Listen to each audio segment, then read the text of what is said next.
What if I told you that ghosts were real? They reside in people's homes and even possess your furniture.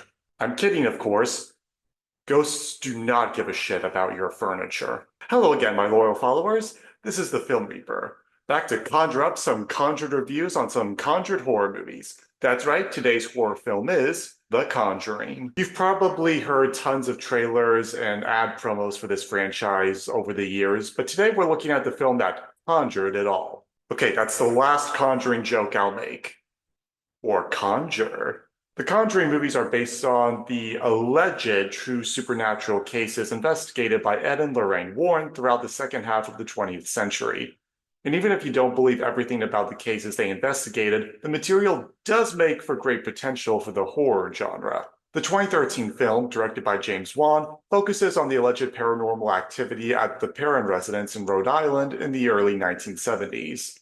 In the movie, Ed and Lorraine, played by Patrick Wilson and Vera Farmiga, are asked by the parent couple, played by Ron Livingston and Lily Taylor, to help them investigate their house after a supernatural presence has harassed them and their daughters. And sure enough, the Warrens discover there is a supernatural spirit haunting the house. Therefore, they use their brains, wits, and resources to try and discover the source and vanquish it from further tormenting the living. My thoughts for the scares in this movie are mostly positive. I say mostly because while the effects are decent and the designs of the monsters are pretty creepy, there are a few annoying jump scares with cliches attached to them. It's that tactic where they make it obvious a jump scare is coming, which makes a lot of people in the audience brace for it and look away from the movie at times, only to later have the movie reveal that was nothing, and then have the jump scare happen right after the suspenseful music comes to a stop. To the movie's credit, though, it does use more of the diegetic sound effects, sounds that the characters can hear in their environment, rather than extra diegetic sounds, which are special effects the characters do not hear and only the audience hears. But the parts of the horror and suspense the movie does excel at, it does so phenomenally. There's especially one really well done scene that cleverly combines the use and timing of diegetic and extra diegetic sound.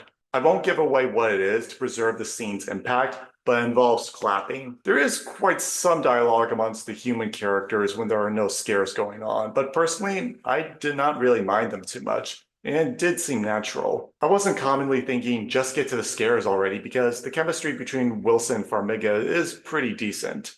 A warning, there are some flashing lights in the movie in case you're epileptic. I think this movie was a really good start to the Conjuring franchise. I haven't seen all the movies yet, but if they're at least as good as this one, I think I'm gonna have a hell of a time. Overall, I'll give this movie 9 cat lives. A wonderful world of horror that'll scratch some intense scares into your brain 9 times over. So that's my review of The Conjuring. Did you agree or disagree?